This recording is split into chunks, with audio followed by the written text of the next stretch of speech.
Hey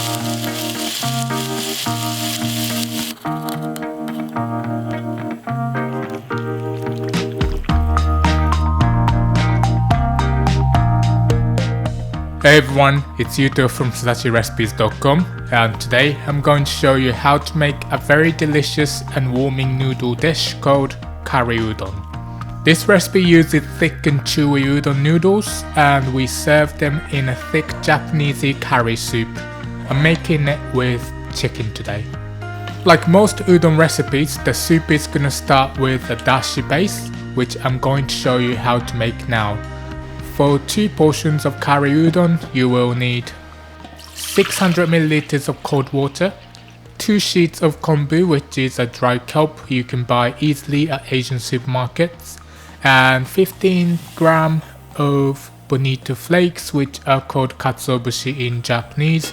If you have instant dashi, you can skip this step, but I find it always tastes better when I make it myself.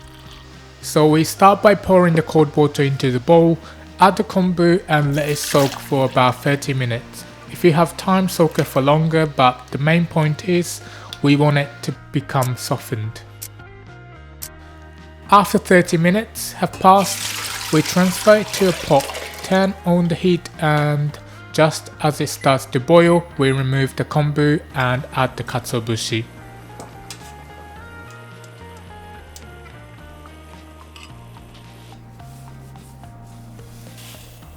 Turn down the heat and simmer the katsuobushi for about 5 minutes.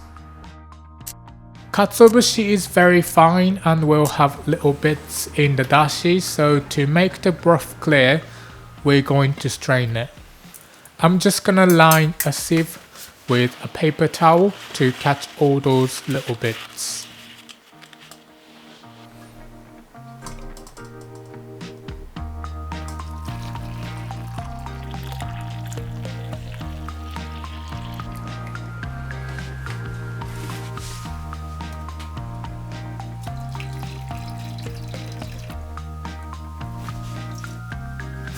And that's my clear awase dashi broth. Let's set it aside for later. Next, here are the ingredients that you'll need for 2 portions of curry udon. For the broth, we'll use 3 tablespoons of soy sauce, 2 tablespoons of mirin, 1 teaspoon of sugar, 2 to 3 tablespoons of curry powder, 1 tablespoon of cornstarch, 1 teaspoon of flour, 4 to 5 tablespoons of cold water.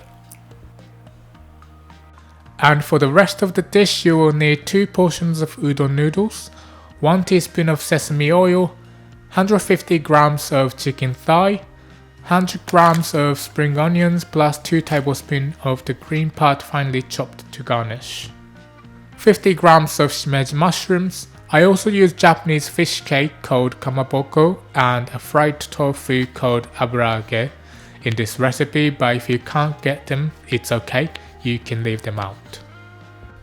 So first I'm gonna cut the spring onions. They're usually cut diagonally like this.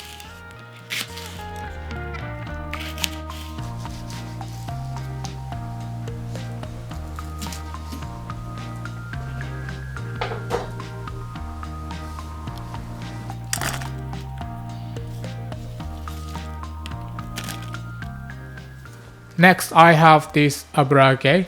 I'm just gonna cut it into slices. Aburage is a sweet deep fried tofu and it's pretty common in soupy dishes. Like I said before, if you can't find this ingredient, just leave it out.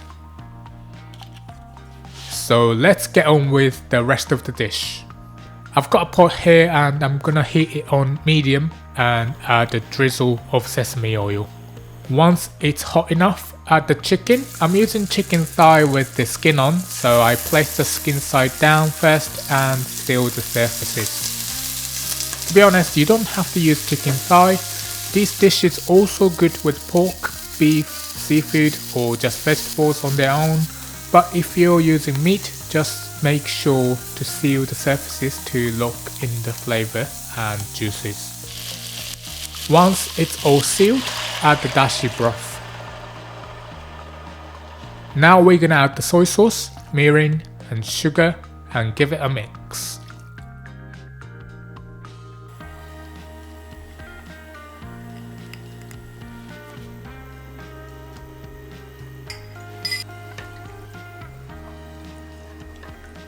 Let's bring it to a boil.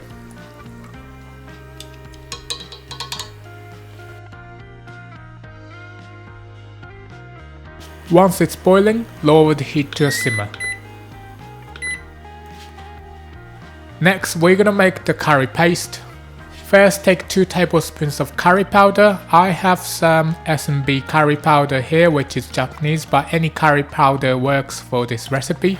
Just use a curry powder you know you like. The spiciness also depends on the curry powder. This one is quite spicy. Then add 1 tablespoon of cornstarch and 1 teaspoon of wheat flour. Finally, add about 4 tablespoons of water and mix it up. We want the consistency to be a bit similar to a thin pancake batter.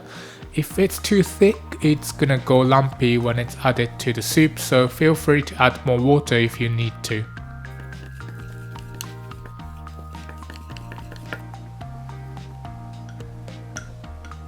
Once it's well mixed, add it to the broth and mix it straight away.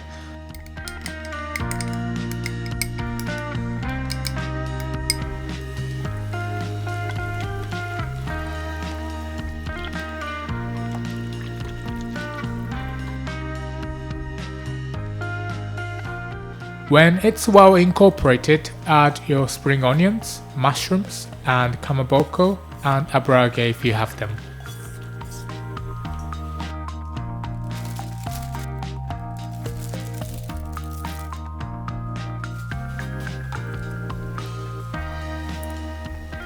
We're gonna leave this to cook on a low heat for about 10 minutes. Make sure to stir occasionally. If it's still too thin after 10 minutes, try turning up the heat and keep mixing until it gets to the desired thickness. Now we can cook the udon. Add them to some boiling water and cook for the time stated on the packaging. You can buy udon noodles dried, refrigerated or frozen. I like frozen ones because they cook quickly and the texture is very chewy, but any udon works.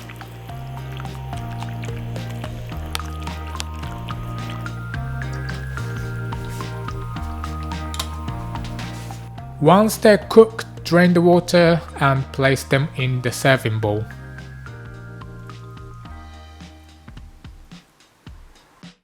My curry has been simmering for 10 minutes and I'm happy with the thickness of the broth, so I'm just gonna pour it over the noodles.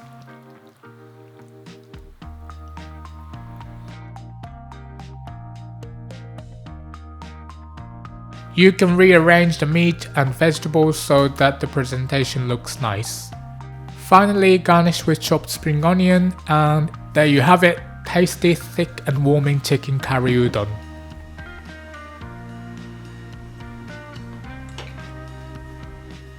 Thank you for watching. If you enjoyed watching this recipe, click like and subscribe to our channel for more tasty Japanese recipes. Have a great day.